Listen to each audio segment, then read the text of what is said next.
بسم الله الرحمن الرحيم. الحمد لله رب العالمين الرحمن الرحيم مالك يوم الدين إياك نعبد وإياك نستعين اهدنا الصراط المستقيم صراط الذين أنعمت عليهم غير المغضوب عليهم ولا الضالين. صدق الله العلي العظيم. لا حول ولا قوة إلا بالله العلي العظيم. أعوذ بالله من الشيطان اللعين الرجيم. بسم الله الرحمن الرحيم. الحمد لله رب العالمين والصلاة والسلام على سيد الأنبياء والمرسلين خاتم النبيين بالقاسم محمد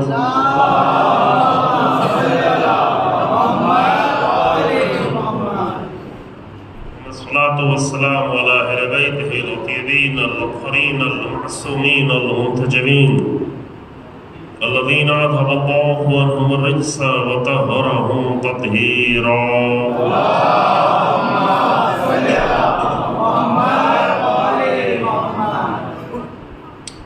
ولعنة الدائمة الباقية على أعدائهم أعداء الله أجمعين.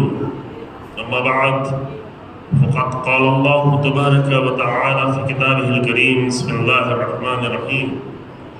وما محمد إلا رسول قد خلت من قبله الرسل أفإن مات أو قتل انقلبتم على أعقابكم ومن ينقلب على عقبيه فلن يضر الله شيئا سيجزي الله الشاكرين. صلى الله عليه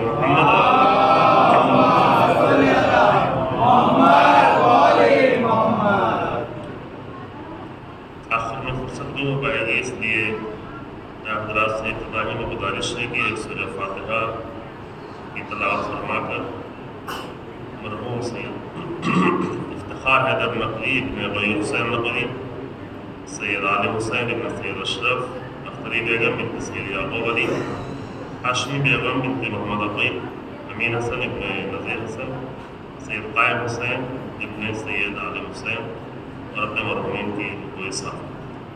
بسم اللہ الرحمن الرحیم.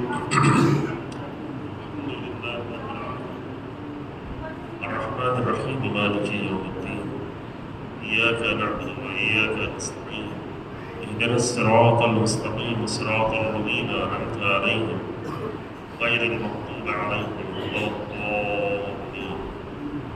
بسم اللہ الرحمن الرحیم.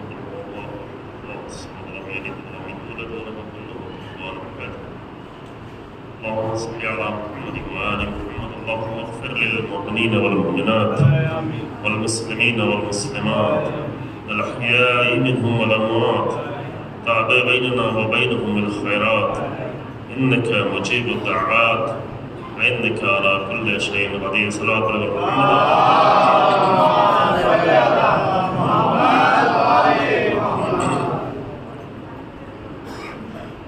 قرآن مجید کی آیہ کریمہ جو آپ کی خدمت میں پیش کی گئی، ترجمہ آپ کے سامنے پیش کیا گیا. ایک دغدغہ ہے، ایک فکر ہے، ایک آئندہ کے بارے میں سوچ ہے جو قرآن متوجہ کر رہا ہے تاریخ کو نظر میں رکھتے ہوئے.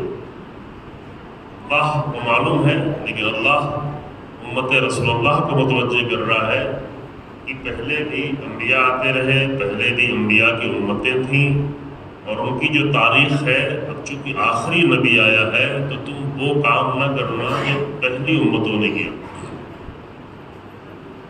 اسی لیے فرمایا کہ ایک تو رسول اللہ کو اپنے خاندان کا نہ سمجھو، عرب نہ سمجھو. جو رسول اللہ کی آئیڈینٹیفیکیشن تمہارے درمیان میں اپنے قبیلے کے اعتبار سے، عرب و عجم کے اعتبار سے، زمین و رقبے کے اعتبار سے، وہ سب اپنے ذہنوں سے نکالو.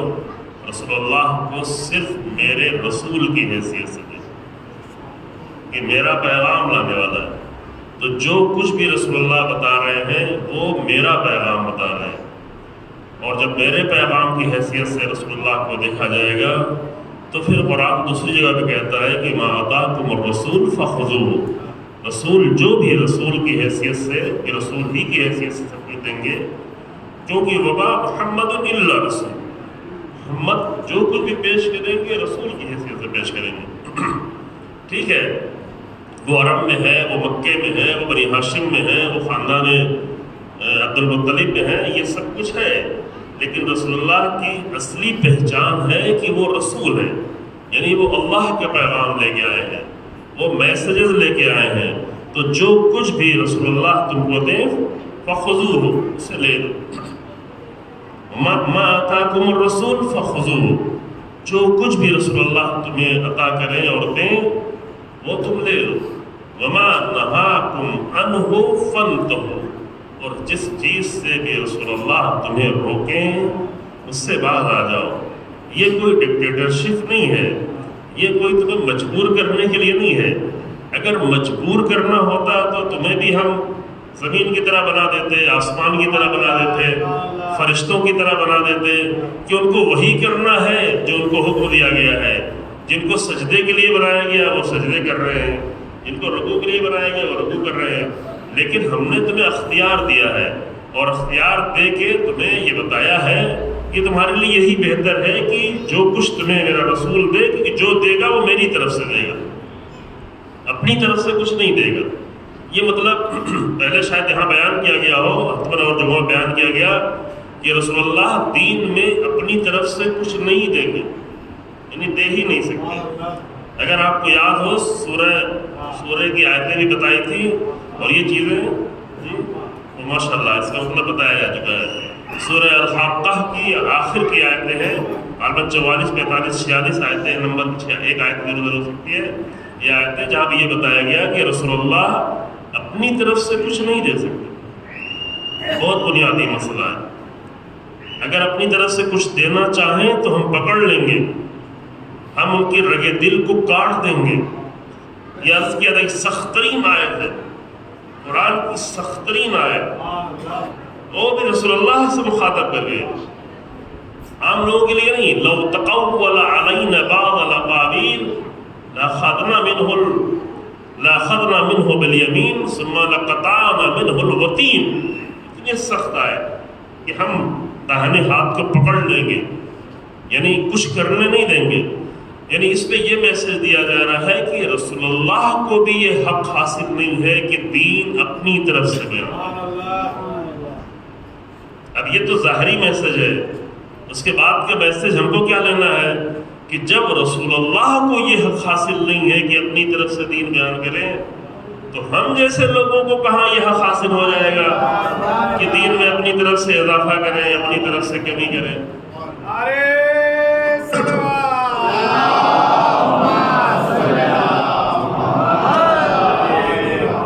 بعض لوگوں کو یہ شوق ہوتا ہے. چند دن پہلے بامبے میں مجلس پڑھ رہے تھے، وہاں پہ حدیث پیش کی، امام صادق علیہ السلام کی حدیث پیش کی، اور بتایا کہ یہ باطل کام کر رہے ہیں لوگ، اور کتابیں پیش کی. تو ایک کتاب ہے، جلدی سے بات کہہ کے گزر جاؤ، تو یہ خطرات ہیں الحمدللہ آپ کے درمیان میں علماء آ رہے ہیں، اس لیے کافی حد تک محفوظ ہے، اور شہروں میں بہت تیزی میں تبدیلیاں آئیں. اس کا آپ کو اندازہ ہمیں ہر شہر میں جانا ہوتا ہے. ایک وہ کہتے تھے ہندوستان کی فلاں ایک شہر میں، دکن میں ایک شہر ہے، وہاں پہ جو ہے گمراہیاں ہیں، بہت ساری دین سے دوری ہے، انحراف ہے. ابھی وہ انحراف ہر شہر میں بڑی تیزی سے پھیلا دیے گئے ہے نا. تو اس لیے وہاں پہ پیش کیا گیا تھا. اللہ کا شکر ہے کہ آپ محفوظ ہیں، اور خدا کرے کہ محفوظ رہیں، اور ایسے شرپسند عناصر آپ کے درمیان میں انشاءاللہ پیدا نہ ہوں کہ حقیقی دین قرآن، دین رسول اللہ، دین اہل بیت سے انسان کو جذباتی بنا کے دور کریں اور اپنی طرف سے دین بنا کے پیش کریں. ایک روایت جو ایک ایسی کتاب میں پہلی بار آئی جس کتاب کے رائٹر کے بارے میں معلوم ہی نہیں، 7 نظریے ہیں کہ کس نے لکھا ہے اس کتاب کو. یہ بات اپنے ذہن میں رکھیں. 6-7 قول ہیں، آپ ڈھونڈیں گے آپ کو بھی مل جائے گی. 6-7 قول ہیں، تو اس کے رائٹر کا پتہ نہیں کس نے لکھا. اور ہمارے یہاں جب بھی اس کتاب فقہ الرضا کر کی کتاب ہے، جب بھی اس کتاب کی کوئی بات اگر بیان بھی کی جاتی ہے تو ہمارے فقہا پہلے قدیم زمانے سے کہتے ہیں کہ اس کتاب کا تو بھروسہ ہی نہیں. جو اس کے رائٹر کی پتہ نہیں کس نے لکھ دیا، کہاں سے لایا، اس پر روایتیں بھی بہت عجیب و غریب ہیں۔ اس کتاب میں ایک روایت آ گئی لمبے تشہد، آدھا صفحہ کا تشہد، ٹھیک ہے، اور اس سے ایک جملہ نکال کے لوگ کہنے لگے کہ ہم تشہد میں یہ پڑھیں گے، تشہد میں یہ پڑھیں گے۔ اس کے مقابل میں ہماری معتبر کتابیں موجود ہیں، اس میں صحیح تشہد بیان کیا گیا ہے، اصول کافی ہے، من لا یحضر الفقیہ ہے۔ آپ کو پتہ ہے نا کہ ہماری 4 سب سے بڑی کتابیں ہیں، کتب اربعہ کہتے ہیں، جیسے برادران اہل سنت کی 6 کتابیں ہیں، اس کو صحاح ستہ کہتے ہیں، یعنی 6 صحیح کتابیں ہیں۔ البتہ بعد میں وہ لوگ اب خود ہی کہہ رہے ہیں کہ یہ صحیح کتابیں نہیں ہیں، اس میں بھی بہت ساری غلط روایتیں آ گئی۔ بڑے دیر میں متوجہ ہوئے، لیکن اچھی بات ہے کہ متوجہ ہوئے کہ اب تک صحیح بخاری کی بہت ساری روایتوں کو کنڈم کرتے ہیں، کہتے نہیں اس میں بہت ساری روایتیں ہیں، اس پہ عمل نہیں کیا جا سکتا، یہ مناسب نہیں ہے۔ تو وہ 6 کتابیں ہیں، صحیح بخاری، صحیح مسلم ہے، ترمذی، سنن ابن ماجہ، سنن ابی داؤد اور سنن نسائی۔ یہ 6 کتابیں ہیں جو اہل سنت کی بڑی کتابیں مانی جاتی ہیں، اور ان کی کتابیں ہیں۔ ہمارے یہاں 4 اہم کتابیں، کافی کے 3 حصے ہیں، اصول کافی، فروع کافی، روضۃ الکافی، جو 8 جلدوں میں، کبھی اور کم جلدوں میں، کبھی زیادہ جلدوں میں چھپتی ہے۔ ہمارے پاس صرف اصول کافی بیان کی جاتی ہے۔ فروع کافی کا لوگوں سے تعلق کم ہے، علماء سے تعلق زیادہ ہے، فروعات کی ساری حدیثیں ہیں، اور روضۃ الکافی بہت سارے بقایا مسائل بیان ہوئے۔ اور اللہ یحضرہ الفقیہ دوسری کتاب جو شیخ صدوق رحمۃ اللہ علیہ نے لکھی، اور تیسری چوتھی کتاب دونوں جو ہے شیخ توسی رحمۃ اللہ علیہ کی ہے، کہ جنہوں نے لکھا استبصار اور تہذیب، بڑی تعداد میں روایات ہیں۔ یہ معتبر عظیم کتاب ہے، البتہ ہم یہ نہیں کہتے کہ 100%، لیکن سب سے زیادہ اہم کتابیں یہ ہماری ہیں۔ اس میں بھی تشہد بیان کیا گیا ہے، اس میں شہادتین بیان کی گئی ہیں، اس میں بار بار بیان کیا گیا ہے۔ وہ معتبر کتابوں کو چھوڑ کر ایک ایسی کتاب کے پیچھے جا رہے ہیں جس کے رائٹر کا پتہ ہی نہیں۔ یہ مشکل۔ پھر اسی کتاب سے چند اور کتابوں میں بھی آ گیا، چونکہ جو ہمارے علماء کتاب میں سے علامہ مجلسی جیسا عظیم عالم، جنہوں نے 110 جلد میں صرف ایک کتاب لکھی، اور بھی ان کی کتابیں ہیں، لیکن 110 جلدوں میں صرف ایک کتاب لکھی جس کا نام ہے بحار الانوار۔ لیکن اس کتاب میں بھی بہت ساری روایتیں ہیں جو اہل بیت کے مذہب کے مطابق نہیں ہیں، اگر پڑھ دیا جائے تو لوگ سننے کے لیے گوارا نہیں کریں گے۔ ایسی بھی روایتیں ہیں، جو کہ ان کا کام یہ نہیں تھا کہ ہر روایت پہ آ کر ریسرچ کرے۔ اگر ریسرچ کرنا شروع کرتے تو 110 جلدیں جمع نہیں ہو پاتی۔ ان کا کام تھا روایات کو اکٹھا کر دینا۔ ریسرچ کرنے والا کام اس وقت سے ابھی تک چل رہا ہے، وہ کہاں کر رہے ہیں، سمجھ رہے ہیں؟ تو متعدد کتابوں میں روایت آ گئی۔ یہ اتنی سی بات میں نے اس لیے بیان کر دیا آپ کے سامنے کہ ایک تو آپ کو کتابوں کا بھی علم ہو جائے، لیکن اس کا اصلی مقصد یہ ہے کہ ہم دین کو معتبر کتابوں سے لیں، غیر معتبر کتابوں سے نہیں، اور اسی طرح سے دین کو معتبر علماء سے لیں، نامعتبر لوگوں سے نہیں لیں۔ یہ طے کرنا پڑے گا، چاہے وہ سر پہ امامہ ہی کیوں ہو۔ ابھی بڑے امامے لگا کے بھی لوگ آئے ہوئے ہیں، نئے لوگ، اور وہی دین بیان کر رہے ہیں کہ جس دین کو بیان کرنے سے منع کیا گیا۔ بدعتیں ہیں، مشکلات ہیں، دین میں طرح طرح کی رکاوٹیں ڈالی جا رہی ہیں، اس پہ کچھ نہیں بولتے ہیں، اس پر کلام نہیں کرتے، اور حق بیانی ہو جائے تو اس کے خلاف بولنا شروع ہو جاتے ہیں۔ پھر یہاں پہ ہمیں رسول اللہ کی حدیث یاد آتی ہے۔ آج رسول اللہ کے دن ہے تو یہ حدیث پڑھ کے آگے بڑھیں، خود کو بھی متوجہ کرنے کے لیے، اور آپ کو بھی متوجہ کرنے کے لیے، اور آپ کو اس لیے متوجہ کرنے کے لیے کہ آپ لوگوں کو بھی متوجہ کریں۔ کیا ہے حدیث؟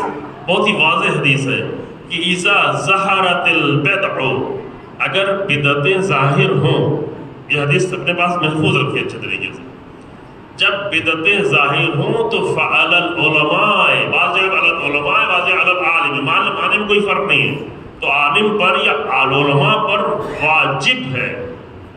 اللہ جب آ جاتا ہے تو واجب ہے، جیسے قرآن میں کہا گیا نا کہ کتب علیکم الصیام، تو واجب کا لفظ تو نہیں آیا، لیکن جب علیکم کے ساتھ آیا ہے تو یعنی یہ وجوب کا مسئلہ دیتا ہے. العلماء ان یظہر علمہ، تو علماء پر واجب ہے کہ وہ اپنے علم کا اظہار کریں. کب؟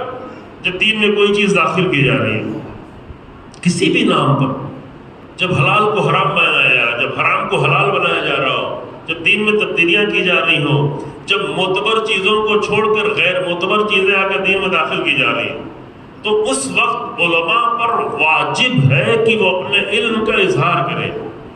اگر اتنا ہی کہہ دیتے رسول اللہ تو لوگ کہتے چلو کسی نے اظہار کر دیا، واجب ہے، واجب ادا کر دیا، ہمارے اوپر سے واجب ختم ہو گیا. لیکن اس کے بعد والا جملہ بہت سخت ہے. اس کے بعد الا، اور اگر ایسا نہیں کرتے تو فعلیہ لعنت اللہ ولعنت الملائکۃ ولعنت الناس اجمعین. اگر ایسے وقت میں علماء اپنے علم کا اظہار نہیں کرتے تو ان پر اللہ کی لعنت، اور پر ملائکہ کی لعنت، ان پہ تمام انسانوں کی لعنت. کتنا بڑا مسئلہ ہو گیا. پھر بدعت کسے کہتے ہیں؟ وہ بدعت جب آئے تو وہ آپ کے ذہن ادھر نہ چلا جائے جو آل سعود والی بدعت ہے. وہ بدعت نہیں بات ہو رہی ہے. وہ بدعت جو رسول اللہ نے بیان کی ہے، وہ بدعت جو اہل بیت تھے، وہ تو ہر ایک چیز کو بدعت کہہ دیتے ہیں، ہر چیز کو بدعت کہہ رہے ہیں. لیکن ابھی جو ہے صحراؤں میں نیا شہر بنایا جا رہا ہے، اس کو بدعت نہیں کہہ رہے ہیں. مغربی کلچر لایا جا رہا ہے، اس کو بدعت نہیں کہہ رہے ہیں. اگر کسی نے جرات کر بھی تھی کہنے کی تو اس کو زندان میں ڈال دیا گیا، مار دیا گیا. ابھی بہت ہی کچھ تبدیلیاں آنے والی. 230 تک آپ جب جائیں گے سعودی عرب تو آپ کو بڑی مشکل ہوگی کہ مکے سے، حرم سے اور مدینے کے حرم سے باہر نکلے کیسے. اتنا کلچر تبدیل کرنے کی کوشش کی جا رہی ہے. یہ کئی سال پہلے سے جگہ جگہ پہ لکھا ہوا ہے ویژن 2030، یعنی 2030 2030 تک بہت ساری تبدیلیاں لانے کی کوشش کی جا رہی ہے صرف پیسہ کمانے کے لیے. چونکہ معلوم ہو گیا کہ بہت جلد پیٹرول کا بازار ختم ہونے والا ہے.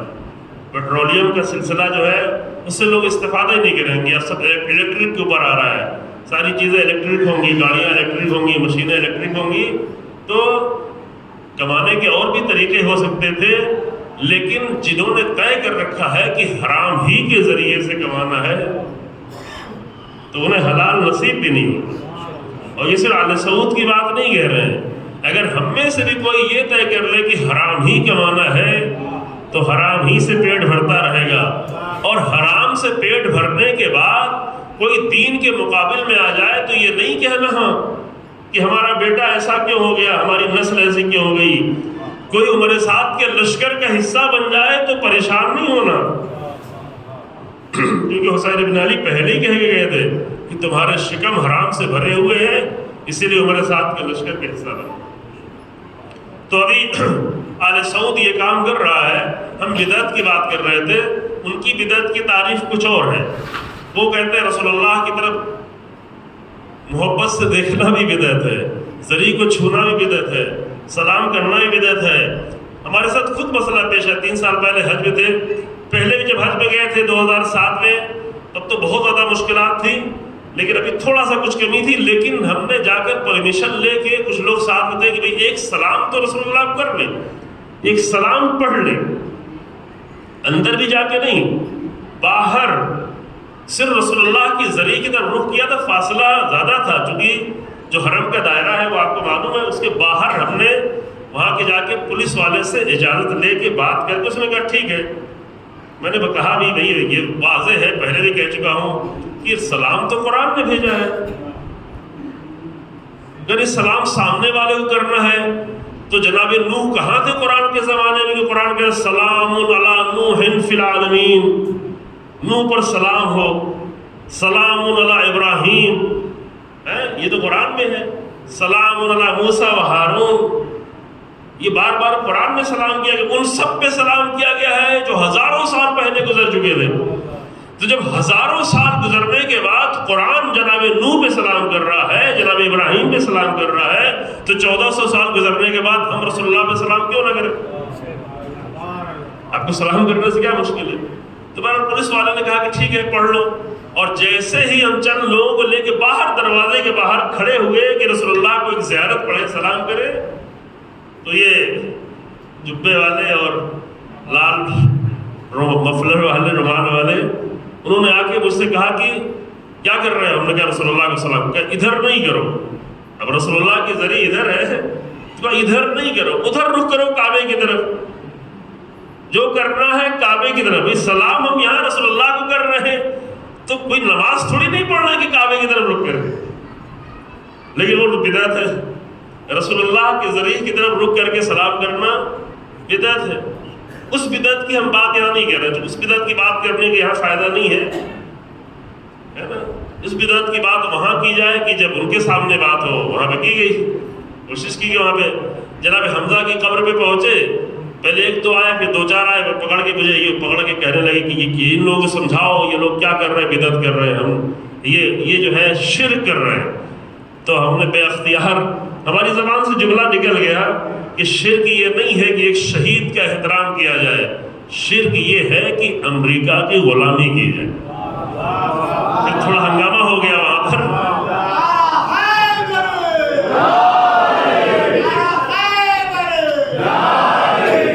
سعودی بے حیائیوں کی ایک ایسی بے حیائی ہے جو ہے قابل لعنت، وہ چہرہ چوم لیتے ہیں، رسول اللہ کے روضے کی جالی چومنا بدعت، جو کہتے ہیں وہ امریکہ کا جھنڈا چوم لیتے ہیں۔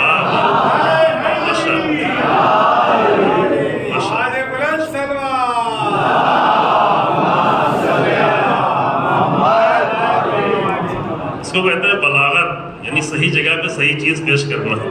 تو سلامت رہے انشاءاللہ، ایسے اچھے اشعار پڑھتے رہے، دوسرے طرح کے اشعار نہیں پڑھیے گا، ہاں جی ہاں، یہ بھی خیال رہے۔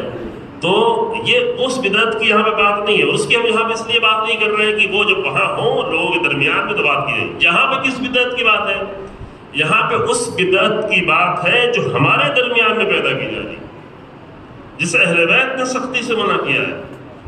اور میں ایک صرف تعریف بیان کر دوں، اور اس بحث یہ نہیں کرنی ہے، آج کا دن بہت خاص دن ہے، ہمیں ذات گرامی پیغمبر اکرم صلی اللہ علیہ وآلہ وسلم کے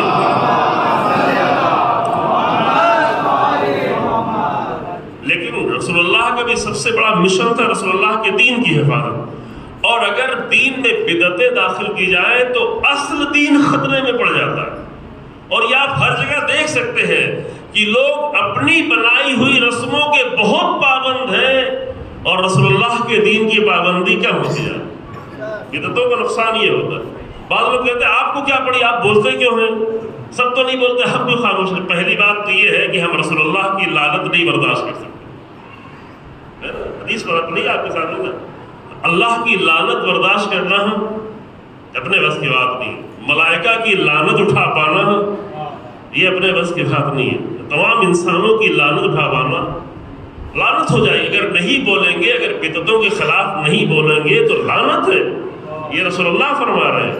تو پہلی بات تو یہ ہے، لیکن دوسری بات جو اس سے بھی زیادہ مشکل ہے کہ اگر بدعتوں کے خلاف نہیں بولا جائے تو لوگوں کو اپنی بنائی ہوئی چیز اتنی محبوب ہوتی ہے کہ اپنی بنائی ہوئی رسموں کے تو پابند ہوتے ہیں اور الہی رسموں کو چھوڑتے چلے جاتے ہیں، رسول اللہ کی دی ہوئی رسموں کو چھوڑتے چلے جاتے ہیں، اہل بیت کی دی ہوئی رسموں کو چھوڑتے چلے جاتے ہیں۔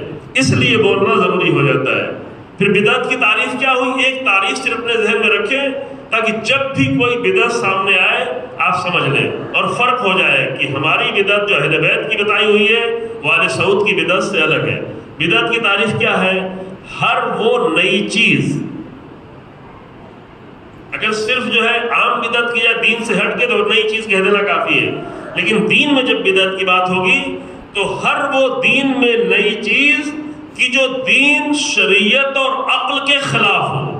یہ سامنے آسان سی تعریف، جسے عقل قبول نہیں کرتی ہو، جسے شریعت قبول نہیں کرتی ہو، جسے دین قبول نہیں کرتا۔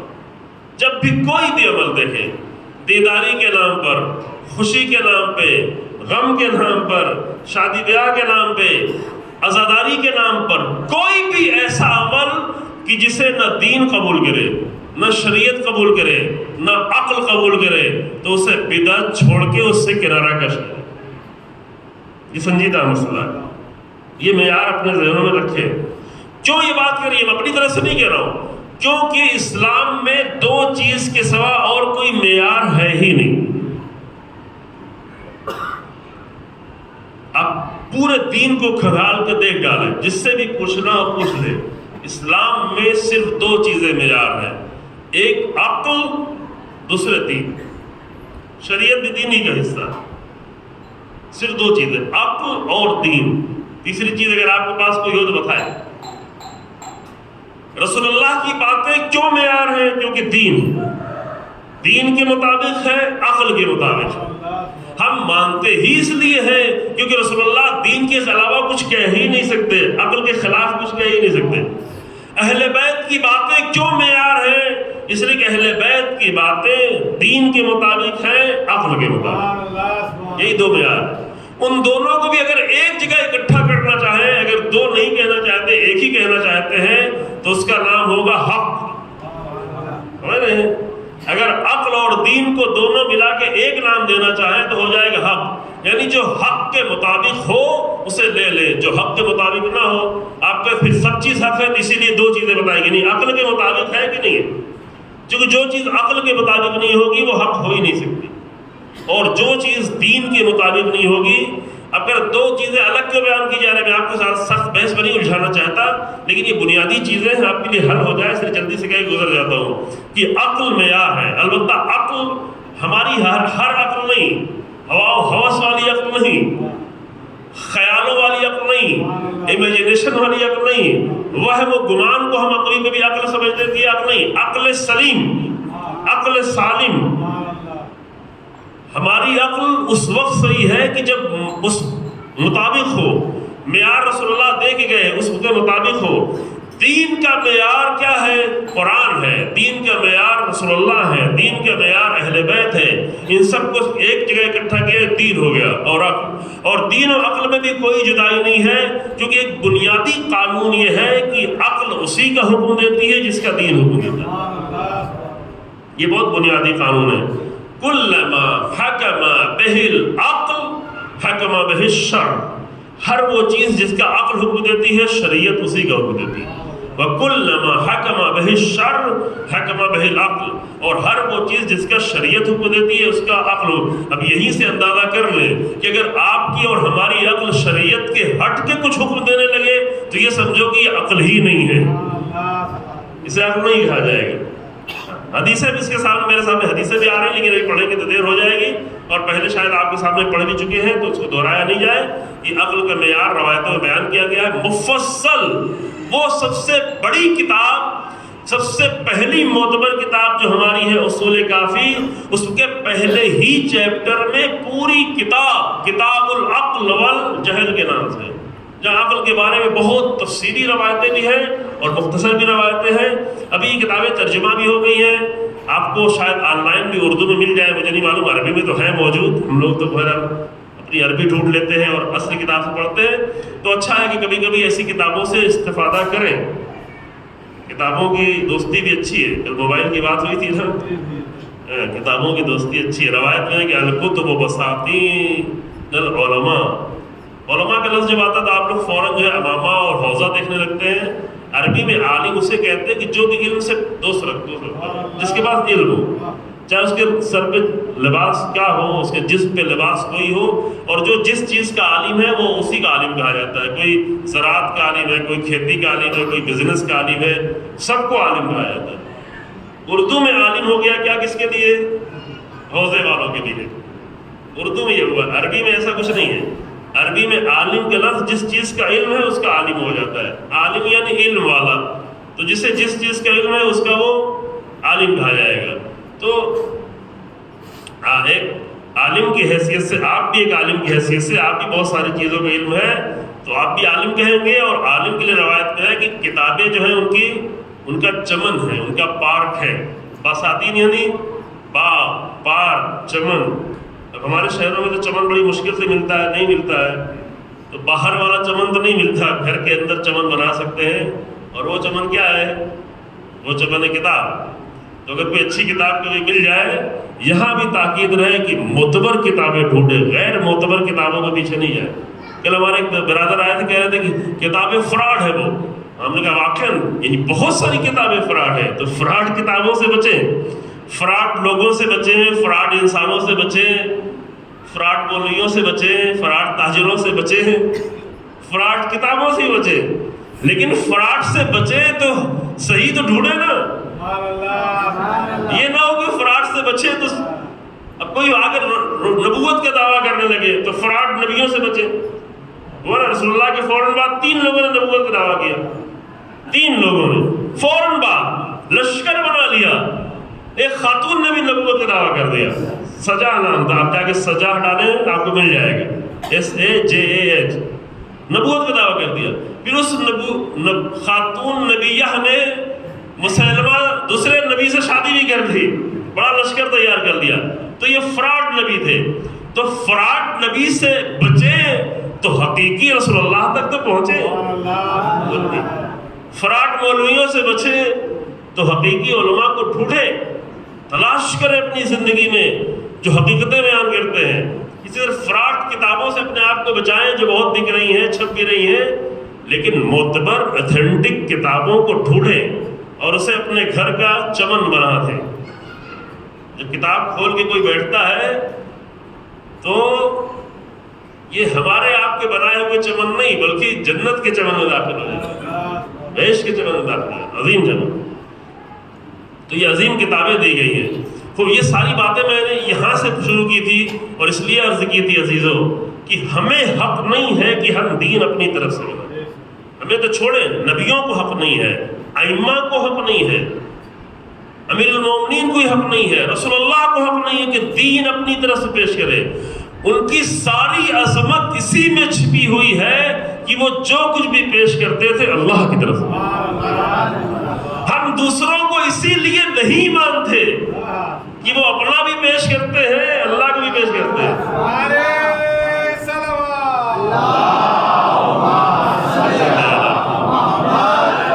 فرق ہے، ہم اہل بیت کے سوا، رسول اللہ کے بعد اہل بیت کے سوا کہیں جاتے ہی نہیں ہیں، کیونکہ اتنا بھروسہ کہاں پر ہے کہ جب صرف اپنا ہی پیش کرے۔ اور وہ خود کہتے بھی تھے، روایت امام محمد باقر علیہ السلام کہ میں جب بھی کوئی حدیث تمہارے سامنے پیش کروں تو تم مجھ سے پوچھو کہ میں کہاں سے پیش کروں۔ اگرچہ ہمارے لیے امام کا کہنا خود ہی حجت ہے، کافی ہے، لیکن امام یہ پریکٹس کرا رہے ہیں کہ میں بھی جب کچھ پیش کروں تو پوچھو کہاں سے۔ تو جب بھی کبھی پوچھا جاتا تھا تو یا تو قرآن کا حوالہ دیتے تھے یا تو رسول اللہ کا حوالہ، 2 ہی حوالے تھے، یہ 2 حوالے دیتے، ہے نا۔ تو یہ اب اگر کسی کو یہ جملہ میں کہیں کہ جلدی آگے بڑھ جاتا ہوں عزیزوں کہ بعض لوگوں کو دین بنانے کا شوق جو ہوتا ہے، یہ شوق اہل بیت کی طرف سے نہیں آیا، اہل بیت کی میراث نہیں ہے۔ ہاں رسول اللہ کے بعد کچھ لوگ تھے جن کا بڑا شوق تھا کہ دین میں ہم کچھ حلال و حرام کرتے ہیں، کہتے بھی تھے کہ یہ رسول اللہ کے زمانے میں حلال تھا، میں اسے حرام کرتا ہوں۔ تو آپ کو اہل بیت کی سیرت پہ چلنا ہے یا دین تبدیل کرنے والوں کی سیرت پہ چلنا ہے؟ پہلے یہ طے کر لیں، یہ بالکل واضح طور پر طے کرنا پڑے گا۔ اور جب یہ طے کر لیں گے عزیزوں تو بس یہیں سے مسئلہ حل ہونا شروع ہو جائے گا کہ جتنا ہم کچھ بناتے جا رہے ہیں اسے چھوڑتے جائیں، جتنا ہمیں رسول اللہ اور اہل بیت نے دیا ہے اسے اپناتے ہیں، چاہے دین کے نام پہ، چاہے عزاداری کے نام پہ، چاہے کسی بھی نام پر، چاہے رسموں کے نام پہ، جو ہم نے کیا ہے اسے چھوڑتے جائیں، اور جو اہل بیت دے کے گئے ہیں، جو رسول اللہ دے گئے، وہی قرآن کی آیت، ما اطاعکم الرسول فخذوہ، جو رسول تمہیں دے اسے لے لو، وما نہاکم عنہ فانتہوا، اور جس چیز سے روکے اس سے باز آ جاؤ۔ یہ بہت ہی واضح طور پہ میں نے چند چیزیں آپ کی خدمت میں پیش کر دی۔ اب میں آگے بڑھتا ہوں۔ موضوع کیا تھا؟ امامت اور ولایت، امامت اور نبوت کے درمیان میں رابطہ۔ روایت بھی ہم نے آپ کے سامنے پڑھ دی۔ تو ایک بہت ہی بنیادی چیز ہے اور بھی وہ اپنے سامنے بالکل واضح کر لیں کہ جب نبوت کی بات کی جائے، جب امامت کی بات کی جائے تو ہم 2 چیزوں کو بالکل الگ الگ سمجھ رہے ہوتے ہیں۔ یہاں بھی کچھ کوتاہیاں ہوئی ہیں اور یہ کوتاہیاں ہمارے ممبر ہی سے ہوئی ہے۔ مشکل تو یہ ہے ممبر ہی سے ہوئی ہے، چونکہ عام طور سے عوام کی اتنی کوتاہی نہیں ہوتی، عوام کو تو جو بتایا جاتا ہے وہ کرتے رہتے ہیں، غلط بھی جب بتایا جاتا ہے تو غلط میں اتنا لگ جاتے ہیں، تو اگر صحیح بتایا جاتا ہے اس کو اور اچھے سے کرتے ہیں نا، ہوا ہے نہیں ہے؟ جب غیر معتبر چیزیں بتائی جاتی ہیں، ڈھکوسلے کی چیزیں بتائی جاتی ہیں، خرافات بتائی جاتی ہیں، پبلک تو بیچاری دین سمجھ کے اس کو بھی خلوص سے کر رہی ہوتی ہے، تو اگر ان کے سامنے صحیح چیزیں بتائی جائیں تو زیادہ بہتر طریقے سے کریں گے۔ تو ایک چیز یہ بھی بتائی گئی ہے غلط، وہ یہ کہ جب امام کا لفظ آتا ہے تو ہمیں رسول اللہ یاد ہی نہیں آتا۔ ابھی آپ بھی تھوڑا حیرت میں پڑیں گے کہ ہمیں تو امام تو 12 ہی بتائے گئے، امام تو ہمیں 14 بتائی نہیں ہے۔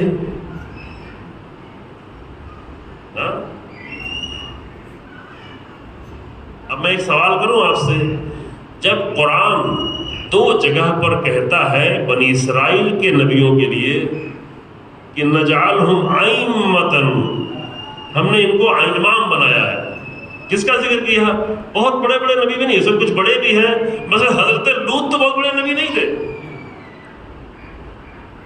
جانشین تھے، جانشین یعنی نمائندے تھے، جانشین کے نام نمائندے تھے، حضرت ابراہیم کے بھتیجے تھے، ایک چھوٹی سی بستی کے تھے، بڑے نبی ابراہیم ہیں، حضرت ابراہیم سلام اللہ علیہ عظیم نبی تھے، اولو العزم نبی تھے، انہی کے زمانے میں حضرت لوط بھی ہے، یہ تو معلوم ہے آپ لوگوں کو نا کہ جب فرشتہ آیا جناب لوط کی قوم پہ عذاب کرنے کے لیے تو ڈائریکٹ نہیں گیا، جو کہ فرشتوں کو بھی اتنا ادب معلوم ہے کہ اگر کسی نائب کے پاس جانا ہے تو اصل سے اجازت لے کے جائیں۔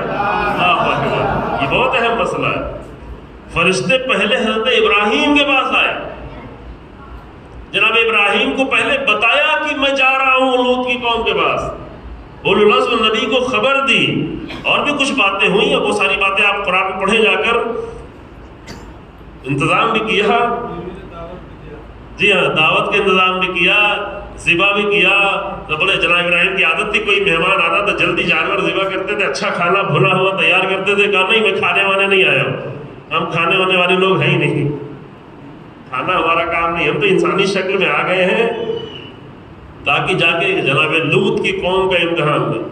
اب وہ بحث ہم یہاں پہ نہیں کرتے، لیکن عزیزو میں ایک جملہ کہہ کے پھر میں جلدی واپس پلٹتا ہوں کہ جس گندے کام کی بنیاد پر، ایسا نجس کام، ایسی نجاست کہ جو جانوروں کو بھی قبول نہیں،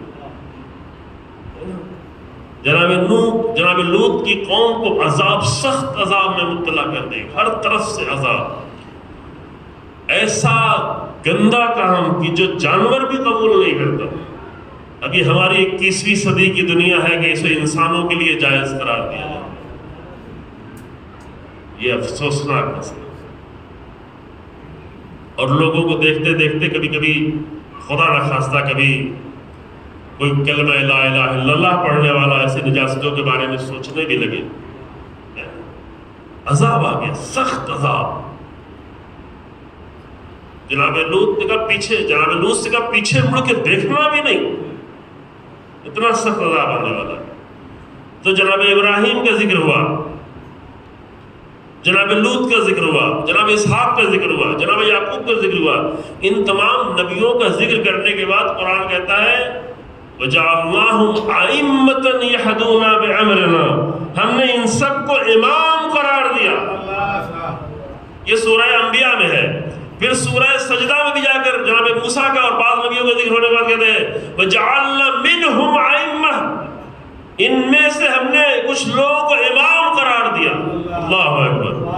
تو جب ایک بنی اسرائیل کے اولو العزم نبی بھی نہیں، ایک عام نبی کو قرآن امام کہہ رہا ہے، تو رسول اللہ کو امام سمجھنے میں کتنی مشکل کیوں ہوتی ہے نا؟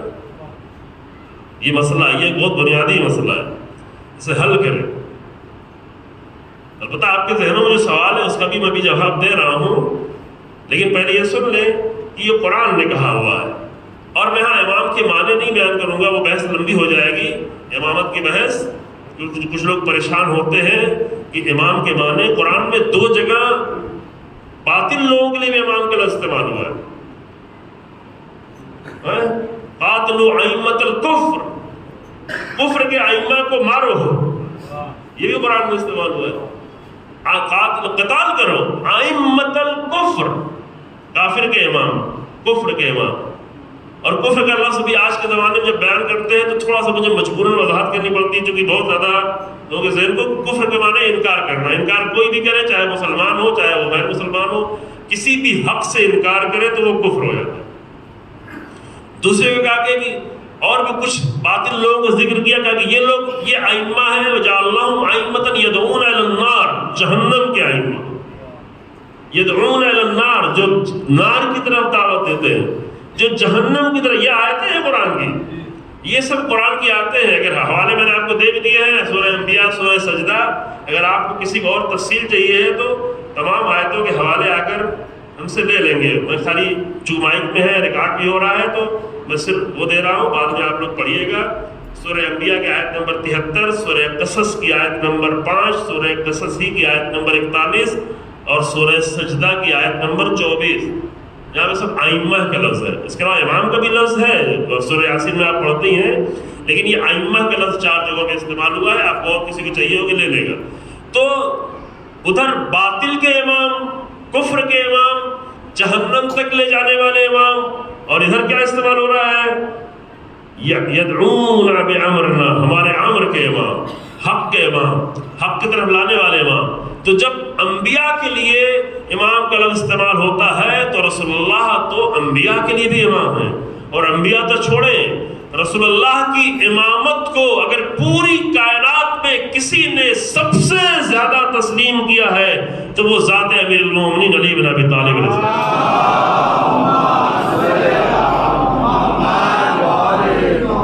جو کہ امامت کہتے ہیں جس کے پیچھے چلنا شروع ہو جائے. امام یعنی جو آگے چلے، اور امامت کا ماننے والا وہ ہے جو امام کے پیچھے چلنا شروع ہو جائے. تو جو جتنا زیادہ امام کے پیچھے چلے اتنا ہی زیادہ امامت کی امت کا حصہ قرار پائے گا، ہے نا. جتنا زیادہ پیچھے چلے. ہم اپنے آپ کو بھی طے کر سکتے ہیں کہ ہم کسی امام کو اسی وقت تک امام مانتے ہیں جب اس کی راہ پہ چل رہے ہوتے ہیں. ہم زبان سے کہیں امام حسین، لیکن امام حسین اتنی دیر کے لیے ہمارے لیے امام ہے کہ جب راہ حسین ابن علی پہ چل رہے ہیں. زبان سے کہنے سے امامت طے نہیں ہوتی، ہے نا. قیامت میں بھی، اب ایک آیت اور بھی پڑھ دوں آپ کے سامنے جو بہت معروف آیت ہے، آپ کی سنی ہوئی. قیامت میں بھی یوم ندعو کل اناس احسنتم بامامہم، قیامت کے دن ہر انسان کو اس کے امام کے ساتھ بلایا جائے گا. ہر انسان کو. کل اناس، کلّا کے معنی بھی آپ کو بتا چکے ہیں. کل اناس کے معنی کیا؟ لوگ، یعنی ہر انسان کو اس کے امام. اگر امام صرف مومنین ہی کے ہوتے تو قرآن کہتا ہے مومنوں کو بلایا جائے گا. قرآن کہتا ہے ہر انسان کو، یعنی ہر انسان کا کوئی نہ کوئی امام ہے. اور اس سے پھر ثابت کیا ہوا؟ ثابت یہ ہوا کہ امام وہی ہوتا ہے جو جس کے راستے میں چلتا ہے. امام ہمارے کہنے سے امام نہیں ہوتا، جو جس کی راہ پہ چل پڑے وہی اس کا امام. حق کی راہ پہ چلے تو حق امام بن جاتا ہے، اہل حق کی راہ پہ چلے تو اہل حق امام بن جاتا ہے. اہل بیت کے ساتھ چلے تو اہل بیت امام ہے. اہل بیت کو چھوڑ کے کسی اور کے پیچھے چل جائے تو کون امام ہو جائے گا؟ مثلا شبر، میں اتنا بڑا نمونہ بتا دوں، ایسا واضح نمونہ جو آپ کے لیے ہمیشہ کے لیے واضح ہے. شبر جب جنگ صفین میں امیر المومنین کے لشکر میں تھا تو امام علی کے پیچھے آیا تھا، تو اس وقت اس کے امام کون تھے؟ امیر المومنین تھے. وہی شمر 24 سال بعد جب عمر سعد کے لشکر کے حصہ بن گئے اور ابن زیاد کی اتباع میں کربلا آ گیا تو اب اس کا امام کون ہے؟ اب میں بتاؤں یا نہ بتاؤں، لیکن امام حسین نے خود ہی بتا دیا، یا شیعۃ آل ابی سفیان، اے آل ابی سفیان کے شیعو، یعنی تمہارا امام کون ہے؟ آل ابی سفیان. جو جس کے پیچھے آئے وہی امام ہو گیا. جو زندگی میں جس کے پیچھے چلنے لگے وہی اس کا امام ہو جاتا ہے. شیطان کے پیچھے چلنے لگے تو شیطان امام ہو جاتا ہے. میں دیکھتا ہوں، مجھے تعجب ہوتا ہے کہ یہاں اذان ہو رہی ہوتی ہے، آواز دور دور تک جا رہی ہوتی ہے، اور یہاں نماز پہ کتنے لوگ ہوتے ہیں؟ ظہرین میں تو 12-14 لوگ ہوتے ہیں، مغربین میں تھوڑا زیادہ ہو جاتے ہیں، خواتین کے مجھے نہیں معلوم، لیکن کتنی نماز پڑھنے آتی وہ تو مجھے نہیں معلوم، لیکن کتنی باہر بیٹھی رہتی ہے وہ تو دکھائی پڑ رہا ہوتا ہے۔ تو کس کو امام مانا ہوا ہے؟ جو جس کی راہ پہ چلے وہی امام ہے۔ امام زبانی دعووں سے نہیں ہو سکتا۔ ابھی تو جتنا دعویٰ کرنا وہ کر لے، قیامت میں تو دعویٰ ہی نہیں کر پائیں گے، قیامت میں کہہ ہی نہیں پائیں گے، کیونکہ قیامت کے لیے قرآن نے 2 جگہ پر واضح طور پر بتا دیا ہے کہ زبانوں کو بند کر دیا جائے۔ الیوم نختم علی افواہہم، منہ پہ مہر لگا دی جائے۔ یہ آیت پڑھتے ہیں آپ نے سورہ یاسین؟ نختم علی افواہہم، افواہ فو کی جمع ہے، یعنی منہ پہ مہر لگا دیا گیا، منہ کو کچھ بولنا ہی نہیں، بہت بول چکا، بہت بول چکا، اتنا جھوٹ بولا ہے کہ یہاں بھی کہیں جھوٹ بولنے کی نہ کوشش کر رہے ہیں، بتا وہاں بول نہیں پائے کوئی، لیکن بولنے ہی نہیں دیا جائے۔ بولیں گے کون؟ بولیں گے اعضاء و جوارح۔ اعضاء و جوارح کیا بولیں گے؟ اعضاء و جوارح یہ بولیں گے کہ ہم کس کے پیچھے چل رہے تھے، کس کے پیچھے بھاگ رہے تھے، اور وہی جو قرآن کہتا ہے یوم ندعو کل اناس بامامہم، ہر ایک کو بلایا جائے کہ آؤ اپنے امام کے ساتھ، ہر ایک۔ تو جو جس کے پیچھے جتنا چلا ہے وہاں اسی کے پیچھے نظر آئے گا۔ اگر وہ چاہے کہ یہاں سے بھاگ کے ادھر چلا جائے، ابھی جیسے پارٹی کے لوگ ہیں نا، پارٹی بدلتے رہتے ہیں، ادھر 50 کروڑ ملا، ادھر 100 کروڑ ملا، ادھر اتنا ملا، یہاں سے وہاں چلے گئے۔ قیامت کے دن بھی پارٹی نہیں بدل سکتے، جو پارٹی یہاں پہ ہے وہی پارٹی وہاں رہے، یعنی یہ کہ جس کے پیچھے یہاں چلتے رہے اسی کے پیچھے وہاں خود بخود ہو جاؤ گے، نکل بھی نہیں سکتے، باہر بھی نہیں جا سکتے، ہے نا، وہ وہاں سے نکل کے دوسرے گروہ میں شامل ہی نہیں ہو سکتے۔ اور جس گروہ میں ہے اسی کو کہتے ہیں شفاعت، یعنی جو جس کے ساتھ ہے وہی اس کا شفیع ہے۔ شفیع کے معنی ہے ساتھ ہونا، پتہ نہیں کبھی آپ کے سامنے وضاحت کی کہ نہیں کی ہے۔ شفیع کے معنی ہے ساتھ ہونا، شفیع کے معنی سفارش کرنا نہیں ہے۔ عربی میں شفیع کے معنی کسے کہتے ہیں؟ جو جس کے ساتھ ہے وہی اس کا شفیع ہے۔ اب جس کے جیسی زندگی گزاری وہی اس کا شفیع ہو جائے گا، جس کے ساتھ رہا ہے وہی دنیا میں، جو دنیا میں شفیع ہے وہی آخرت میں شفیع ہوگا۔ نہیں آپ کے لیے واضح ہوگا، مثال دے دوں، اب عربی کا لفظ ہے اس لیے آپ کے لیے تھوڑا واضح کر دوں، جو ممکن ہے پتہ نہیں آپ کو یقین آ رہا ہو کہ نہیں آ رہا ہو۔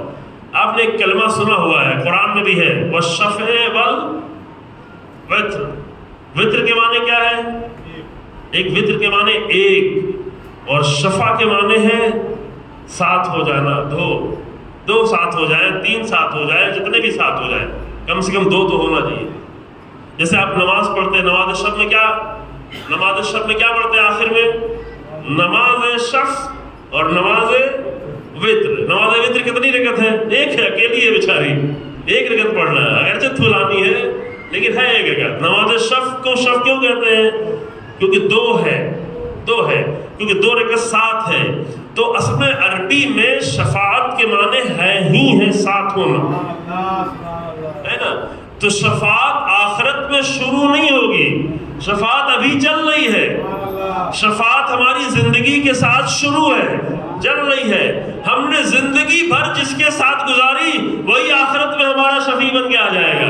اگر ہم نے زندگی اہل بیت کے ساتھ گزاری تو آخرت میں اہل بیت ہمارے شفیع۔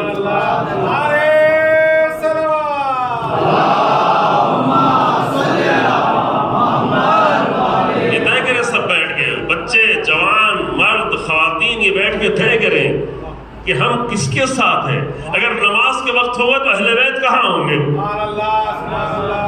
آپ یہ بتائیں، اذان دی جائے گی تو اہل بیت کہاں ہوں گے؟ اب اہل بیت کے ساتھ بھی نہیں آئیں گے اور اہل بیت کا ساتھ چاہتے بھی ہیں، یہ کیسے ہوگا؟ یہ کنٹراڈکشن کیسا، یہ تضاد کیسا؟ یہ تو نہیں ہو سکتا۔ میں بہت واضح عرض کر رہا ہوں تاکہ سمجھ میں آ جائے، یہ تو نہیں ہو سکتا کہ زندگی میں تو صرف فرش ادا پہ اہل بیت کے ساتھ تھے اور آخرت میں کہ نہیں ہم تو ہمیشہ اہل بیت کے ساتھ چاہتے ہیں، یہ کیسے ہوگا؟ اس حد تک برزخ میں مل جائے گا جتنی دیر تک تھے۔ برزخ ہے اسی لیے کہ جب کوئی مجلسوں میں آ گئے، کبھی زیارت میں چلے گئے تو اس کا انعام برزخ میں مل جائے گا۔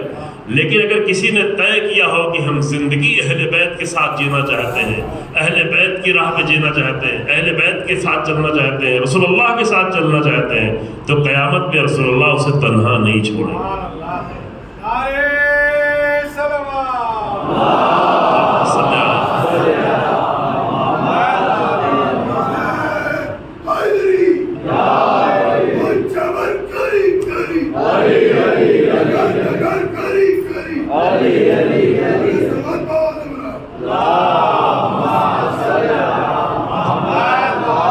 وقت زیادہ نہیں رہا عزیزو، لیکن یہ بہت بنیادی باتیں ہیں، یہ اچھی طرح سے سمجھ لیں، اور یہ باتیں اس لیے عرض کی جا رہی ہیں کہ واقعاً کتنی حسین ہو جائے گی ہماری یہ دنیا کہ اگر ہم دنیا ہی میں رسول اللہ کے ساتھ، کتنی خوبصورت ہو جائے گی ہماری یہ دنیا کہ ہم اسی دنیا ہی میں اصحاب حسین ابن علی کے ساتھ ہوں، حسین ابن علی کے ساتھ ہوں، امام حسن کے ساتھ ہوں، کیونکہ لوگ یہ کہتے ہیں کہ وہ مر گئے ہیں، ہم تو یہ کہتے ہیں کہ وہ زیادہ زندہ ہیں، وہ شہید ہو گئے، اور شہید ہمیشہ زندہ ہوتا ہے۔ جو شہید زندہ ہے تو شہید کا ساتھ بھی ہے، اور شہید کے ساتھ جاری ہے، شہید کے ساتھ ہونے کا ادا کیا ہے۔ میں دو جملے یہ بھی کہہ دوں پھر مصائب پہ آ جاؤں کہ رسول اللہ آپ دعا میں بھی پڑھتے ہیں، کیا پڑھتے ہیں؟ دعا توسل میں کیا پڑھتے ہیں؟ پڑھتے ہیں کہ نہیں؟ یا رسول اللہ یا امام الرحمہ، اس کے لیے پڑھتے ہیں امام الرحمہ، رحمت کے امام، رحمت للعالمین۔ اور امامت کے معنی اگر آپ کو معلوم ہوگا جو بتا دیا ہے تو آپ کو پتہ ہی چل جائے گا۔ امامت یعنی جو پوری کائنات میں کوئی بھی اتنا عظیم امام نہیں ہے جیسے رسول اللہ، کیونکہ رسول اللہ کی امامت میں کون چلا؟ امیر المومنین چلے۔ رسول اللہ کی امامت میں جناب زہرا چلی۔ رسول اللہ کی امامت کو 250 سال تک ائمہ نے اپنی پوری زندگی کا مقصد بنایا تھا کہ جو کچھ بھی کریں گے رسول اللہ کی امامت میں کریں گے۔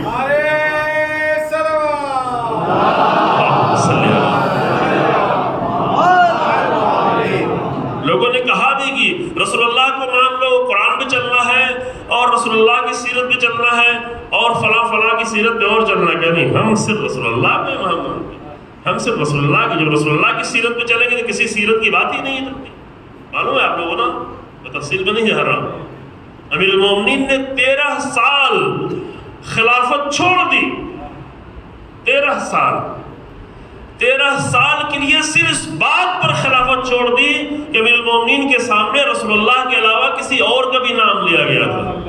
کہ نہیں، ہمارے لیے رسول اللہ حجت ہے، ہم نے رسول اللہ کو اپنی زندگی کا امام مانا ہے، اور اتنا زیادہ امام مانا تھا کہ رسول اللہ خود ہی فرماتے نظر آ رہے ہیں کہ جب امیر المومنین نے بعثت کے دن رسول اللہ نکلے غار حرا سے، تو رسول اللہ سے امیر المومنین نے کہا یا رسول اللہ، میں نے فریاد سنی ہے، چیخ سنی ہے۔ کہا وہ شیطان کی چیخ تھی، اور اے علی تم وہی سنتے ہو جو میں سنتا ہوں، تم وہی دیکھتے ہو جو میں دیکھتا ہوں۔ تو اگر امامت دیکھنا ہے، امامت کے راہ پہ چلنا ہے، تو امیر المومنین سے سیکھو کہ امیر المومنین کس طرح رسول اللہ امام الرحمہ۔ امام محمد باقر علیہ السلام کی حدیث ہے، کان رسول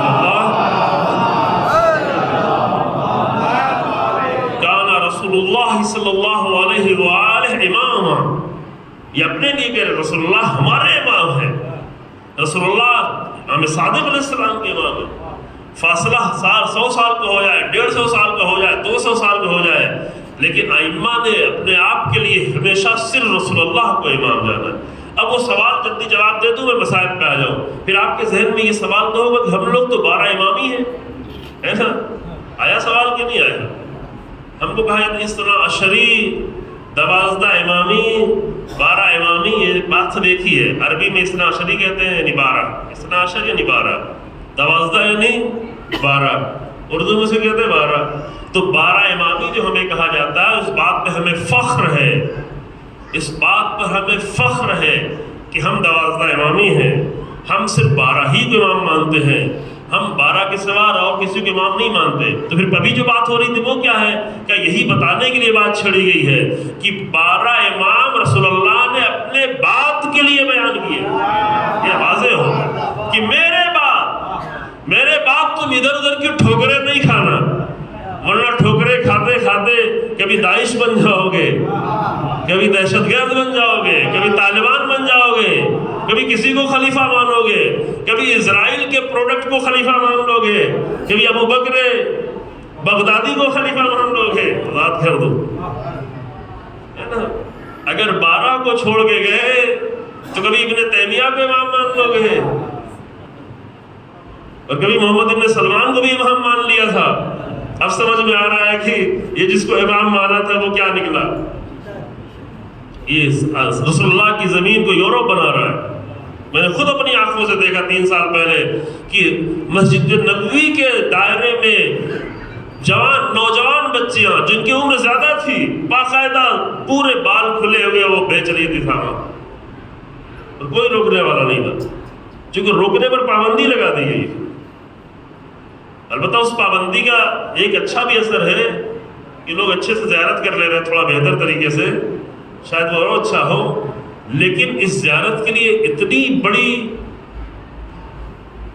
فحشا کا عام کرنا، آپ لوگوں کو خبر ہوگی کہ دنیا کے بڑے پوری دنیا سے امریکہ سے لے کے انڈیا تک کے سنگر کو کس کو بلایا گیا. شراب کی محفلیں 3 دن کے لیے، ایسا پروگرام کی جہاں پہ ہر گناہ جائز. یہ سب کچھ ہو رہا ہے کہاں پہ؟ رسول اللہ کی سرزمین. تو بعض لوگوں نے اسے بھی امام مان لیا. تو جب 12 امام کو چھوڑو گے تو ایسے ویسے کو امام ماننا. لیکن یہ مسئلہ اپنے لیے آپ حل کریں کہ جو 12 امام بتایا گیا ہے یہ رسول اللہ کے بعد کے لیے، اور یہ رسول اللہ کے بعد 12 امام اس لیے ہیں کیونکہ انہوں نے رسول اللہ کو اپنا امام مانا تھا. اس لیے بس میں نے آپ کی گفتگو تمام کی عزیزوں. آج 2 امام تو اب تو کہہ سکتے ہیں نا، اب تو سمجھ میں آ گیا نا، تاریخ کے 2 عظیم امام کا، جس میں ایک نبی بھی تھا، ایک آخری رسول بھی تھا، ایک خیر البشر تھا، ایک افضل البشر یعنی رسول اللہ کی ذات. آج کی شب سخت ہے، ہمارے لیے کتنی سخت ہے اور آپ کے لیے کتنی سخت ہے یہ ہم اپنی معرفت کے حساب سے سمجھیں گے. لیکن آج کے شب جناب زہرا کے لیے بہت سخت ہے، جو تمام آثار نمودار ہوتے جا رہے ہیں. 4 دن پہلے سے لے کر کے پنجشنبہ یوم الخمیس جب رسول اللہ کا دل بہت ٹوٹ گیا تھا، جب رسول اللہ قلم و کاغذ مانگ رہے تھے، کتابیں بھری ہوئی ہیں اہل سنت کی کتابیں، اس کو کرتاس کے نام سے واقعہ یاد کیا گیا ہے، یوم الخمیس کے نام سے یاد کیا گیا ہے، یعنی پنجشنبے کے دن، یعنی جمعرات کا دن جو رسول اللہ قلم و کاغذ مانگ رہے تھے اور یہ فرما رہے تھے میں ایسی تحریر لکھ کے چلا جاؤں اس کے بعد تم کبھی گمراہ نہیں ہوگے. اور تمام علامتوں سے یہ ثابت تھا جن لوگوں نے رسول اللہ کو قلم و کاغذ دینے سے روکا ان کے لیے بھی پوری طرح سے ثابت تھا کہ رسول اللہ اپنے بعد کے امام کو پہچانوانا چاہے، ایک امام اپنے بعد کے امام کو پہچانوانا چاہے. اسی لیے قلم و کاغذ دینے سے روکا گیا کیونکہ خود حکومت کا شوق تھا، خود حکومت چاہے حقیقتیں لوگوں کے سامنے روشن ہو. اور رسول اللہ کو قلم و کاغذ نہ دیا گیا نہ دینے دیا گیا. کچھ لوگوں نے کہا نہیں دینا چاہیے، رسول اللہ مانگ رہے ہیں. کچھ لوگوں نے مخالفت کی، آپس میں اتنا رسول اللہ کے پاس رہ کے اتنا جھگڑا ہو گیا، آپس میں لڑنے لگے کہ رسول اللہ نے سب کو پھر باہر نکال دیا. اور اس کے بعد پھر رسول اللہ کا صدمہ بڑھتا گیا. اور آج کی شب یہ آخری شب تھی اس دنیا میں، تاریخ کے عظیم ترین انسان کی آخری شب، جناب زہرا کے اپنے باپ سے جدائی کی یہ آخری شب. امیر المومنین محروم ہو رہے ہیں. آپ کو پتہ ہے رسول اللہ کے بعد پھر امیر المومنین پہ کیا گزری، رسول اللہ کے بعد پھر جناب زہرا پہ کیا گزری. رسول اللہ کے سامنے بھی بہت ساری کوششیں ہو رہی تھی، لیکن لوگ اس لیے ڈرے ہوتے تھے سازشیں کرتے ہوئے کہ کبھی بھی فرشتہ آ سکتا ہے. اور فرشتے کی خبر دینا، فرشتے کا وحی کے نازل ہونا، یہ ساری سازشوں کو ناکام کر دیتا تھا۔ اسی لیے امیر المومنین نے جو مصائب میں حسرت پڑی ہے، میں چند جملے امیر المومنین کے پیش کروں، پھر مصائب پڑھتا ہوں عزیزوں۔ امیر المومنین نے جو حسرت کی ہے ذات گرامی پیغمبر اکرم صلی اللہ علیہ وسلم کے لیے فرمایا بِأَبِي أَنْتَ وَأُمِّي یا رسول اللہ، اے رسول اللہ آپ پر ہمارے ماں باپ قربان ہوں۔ اور یہ کہنے کی ضرورت نہیں ہے کیونکہ ماں باپ ہمیشہ قربان ہوتے رہے، رسول اللہ پر ہمیشہ ابو طالب قربان ہوتے رہے، جناب رسول اللہ پہ ہمیشہ فاطمہ بنت اسد قربان ہوتے رہے، صرف خود قربان نہیں ہوتے رہے بلکہ اپنے بچوں کو رسول اللہ کے بستر پہ سلاتے تھے کہ اگر کوئی حملہ ہو تو میرے بچے قربان ہو جائیں، رسول اللہ بچ جائے۔ لیکن آج امیر المومنین آواز دے رہے ہیں ابی انت و امی یا رسول اللہ، اے رسول اللہ آپ پہ قربان ہو ہمارے ماں باپ۔ لقد انقطع بموتك ما لم ينقطع بموت غيرك من النبوة والنبأ واخبار السماء، اے رسول اللہ آپ کے، یہ وہ سخت جملہ ہے امیر المومنین کے لیے، بہت ہی سخت ہے، ہمارے لیے شاید اتنا سخت نہیں ہوگا چونکہ ہمیں معرفت نہیں عزیزو، لیکن امیر المومنین کا دل لرز رہا ہے، امیر المومنین کے دل درد میں مبتلا ہے کہ یا رسول اللہ آپ کے جانے کے بعد، آپ کے وفات کی وجہ سے وہ سلسلہ منقطع ہو گیا جو کل میں نے آپ کے ساتھ کہ جو آپ کے سوا کسی کے لیے نہیں منقطع، کیا من النبوت والنبع واخبار السماء، آج کے بعد نبوت کا سلسلہ منقطع ہو گیا، آج کے بعد نبع الہی وحی الہی کا سلسلہ منقطع ہو گیا، اب اس کے بعد کوئی بھی وحی آنے والی نہیں ہے، اب کوئی بھی وحی نازل نہیں ہوگی۔ واخبار السماء، وہ آسمانی خبریں جو مخصوص تھی رسول اللہ کے لیے۔ خصصت حتی صرتا، چند جملے اس کے بعد فرمائے وعممت حتی صار الناس فیک سوا، آپ نے سب کو ایک نگاہ سے دیکھا۔ اور اس کے بعد ایک جملہ ہے میں فرماتے ہیں وَلَوْلَ أَنَّكَ أَمَرْتَ بِالصَّبْرِ، یا رسول اللہ اگر آپ نے صبر کا حکم نہ دیا ہوتا، وَنَهَيْتَ عَنِ الْجَزْمِ، اور اگر آپ نے فریاد بلند کرنے کا حکم منع نہ کیا ہوتا تو لَأَنفَضْنَا عَلَيْكَ مَعَ الشُّعُورِ، تو یا رسول اللہ ہم آپ پر اتنا گریہ کرتے کہ آنکھوں کے آنسو خشک ہو جاتے۔ اور امیر المومنین ہے جو آخری منزل میں چند شعر بھی ہے، میں وہ دو شعر بھی پڑھ لیتا ہوں۔ نفسی علی زفراتها محبوست یا لیتہا خرجت مع الزفرات، یا رسول اللہ آپ کے غم میں ہماری جان ہے جو حبس ہو گئی ہے، ہماری جان اسیر ہو گئی ہے، اے کاش کی آپ ہی کے غم میں ہماری جان نکل جائے۔ لا خیر بعدک فی الحیات وانما اخشا مخافتا ان تطول حیاتی، یا رسول اللہ آپ کے بعد اس دنیا میں کوئی بھی خیر باقی نہیں رہا، مجھے تو ڈر یہ ہے کہ کہیں آپ کے بعد ہماری لمبی زندگی نہ ہو جائے، کیونکہ آپ کے بعد ہمیں زیادہ زندہ رہنے کی آرزو ہی نہیں ہے۔ علی آپ کے بعد زیادہ دیر تک زندہ نہیں رہنا چاہتا۔ بس عزیزوں میں اس منزل پہ آپ کو لانا چاہتا ہوں کہ رسول اللہ داخل ہوئے ہیں، جناب زہرا کے قریب آ کے بیٹھ گئے ہیں، جناب زہرا رسول اللہ سے مل رہی ہے، ساتھ میں زوجہ رسول اللہ بھی بیٹھی ہوئی ہے، تھوڑی دور سے دیکھ رہی ہیں کہ رسول اللہ نے جناب زہرا کے کان میں کچھ کہا، آہستہ سے کہا،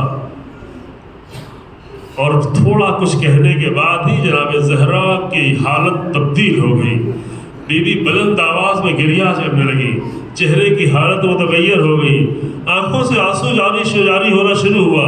صرف چند جملہ، ایک جملہ کہنے کے بعد اتنی حالت کا تبدیل ہو جانا، رسول اللہ کی زوجہ حیرت سے دیکھ رہی تھی یہ کیا ہو گیا، اور ابھی جناب زہرا رو رہی تھی، فریاد بلند کر رہی تھی، تڑپ رہی تھی کہ پھر ایک مرتبہ رسول اللہ نے ایک جملہ اور کہا، اور جب ایک جملہ کہا تو وہی زہرا جو تھوڑی دیر پہلے رو رہی تھی مسکرانے لگی، جناب زہرا کا دل ٹھہر گیا، امیدیں بڑھ گئیں۔ تو رسول اللہ کی زوجہ کو بڑا عجیب لگا، عجیب بات ہی تھی، جیسے ہی رسول اللہ گئے آگے بیوی سے پوچھا یا بنت رسول اللہ آپ مجھے بتائیں گے کہ رسول اللہ نے آپ سے کیا کہا، کہ آپ پہلے رو رہی تھی پھر روتے روتے مسکرانے لگی؟ کہا نہیں یہ راز کی بات ہے، اگر رسول اللہ کو بتانا ہی ہوتا تو بلند آواز پہ بتاتے تاکہ آپ کو بھی معلوم ہو جاتا، چونکہ وہ راز خاص راز تھا، اس لیے کہا کہ نہیں یہ راز کی بات ہے، نہیں بتایا۔ لیکن جب چند دنوں بعد رسول اللہ اس دنیا سے رحلت فرما گئے اور غم و صدمے کے حالت میں بیوی کے گزرنے لگے، چند دن جب گزر گئے تو ایک مرتبہ پھر زوج رسول اللہ آئیں جناب زہرا کے بعد، کہا یا بنت رسول اللہ، کیا اب وہ بات بتا سکتی ہیں؟ کہا ہاں، اب وہ راز کی بات ختم ہو گئی، چونکہ جب میرے بابا ہمارے درمیان میں نہ رہے تو اب راز بھی نہیں رہا، وہ راز صرف انہی دنوں تک کے لیے تھا۔ کہا پھر کیا بتایا تھا؟ کیا آپ بتائیں گے کہ رسول اللہ نے آپ سے کیا فرمایا تھا؟ کہا کہ جب میں گریہ کر رہی تھی تو رسول اللہ نے پہلے آ کر مجھے یہ بتایا تھا کہ اے میری بیٹی میرا وقت تمام ہو رہا ہے، اے میری بیٹی میں اللہ کی بارگاہ میں جا رہا ہوں، اے میری بیٹی میں تجھے چھوڑ کے جا رہا ہوں۔ تو رسول اللہ کی جدائی کا غم تھا جو مجھے تڑپا رہا تھا۔ پھر سوال کیا، پھر تھوڑی دیر میں آپ مسکرانے کیوں لگی؟ کہا اس لیے مسکرانے لگی کہ رسول اللہ نے مجھے روتے ہوئے دیکھا تو فرمایا اے میری بیٹی تم بہت جلد سب سے پہلے مجھ سے ملاقات کرنے آ جاؤ، اے میری بیٹی تمہیں بہت جلد آنا نصیب ہو جائے گا۔ فرشتہ آیا، دق الباب کرتا رہا، زہرا کے گھر میں داخل ہوا، رسول اللہ کی روح کو اللہ کی بارگاہ میں پیش کر دیا۔ دنیا محروم ہو گئی، مسجد نبوی رہ گئی لیکن رسول اللہ نہیں رہے، مصلی رہ گیا لیکن رسول اللہ نہیں رہے، منبر رہ گیا لیکن رسول اللہ نہیں رہے۔ جب اس کے بعد امیر المومنین مسجد نبوی میں داخل ہوتے تھے تو رسول اللہ کے منبر کو حسرت بھری نگاہوں سے دیکھتے تھے۔ اس منبر پہ جس پہ رسول اللہ بیٹھا کرتے تھے اب اس پہ کون بیٹھ رہے ہیں؟ یہ امیر المومنین کا غم تھا عزیزو۔ لیکن جب رسول اللہ اس دنیا سے چلے گئے یہ تو رسول اللہ کہہ کے گئے تھے کہ اے میری بیٹی تم بہت جلدی مجھ سے آگے مل جاؤ گی، لیکن کسے معلوم تھا کہ جب جناب زہرا رسول اللہ سے ملنے جائیں گی تو پسلیاں ٹوٹی ہوں گی، بابا کے غم کے ساتھ زخم کے نشان ہوں گے، دل ٹکڑے ٹکڑے ہوگا، در و دیوار کے بیچ میں بیوی کو لایا جائے گا۔ رسول اللہ کی رحلت کے بعد لوگ حکومتوں کی فکر میں پڑ گئے، 3 دن تک رسول اللہ کا جنازہ گھر میں رہا، لوگ آس پاس کے آنے لگے، لوگ جو حکومتوں کی فکر میں تھے وہ تو حکومت کی باتیں کر رہے تھے، وہ تو صحیفہ سجا رہے تھے، لیکن عام مومنین عام مسلمان 3 دن تک رسول اللہ کے حجرے میں جا کے، مرد عورت سب کو یہ اختیار تھا، جا جا کے گروہ گروہ میں رسول اللہ کے لیے نماز پڑھ رہے تھے، رسول اللہ کے لیے آخری نماز ادا کر رہے تھے۔ فرشتوں کا ہجوم تھا، مومنوں کا ہجوم تھا، اور 3 دن کے بعد جب رسول اللہ کا جنازہ اٹھایا گیا تو پورا مدینہ ساتھ ساتھ چل رہا تھا عزیزو۔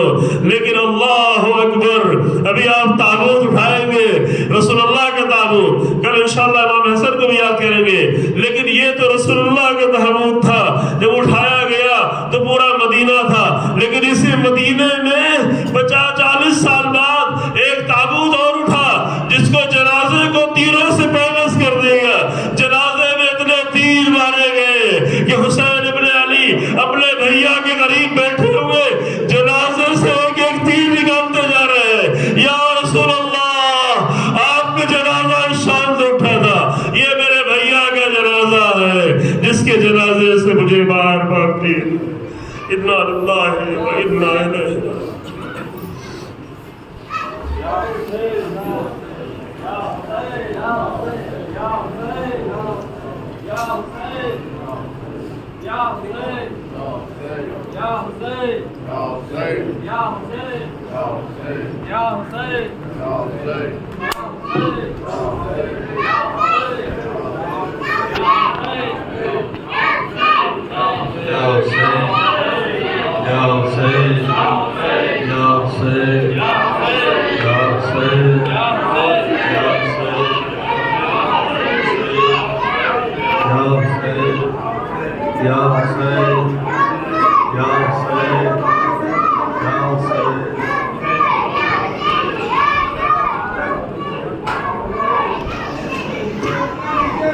Say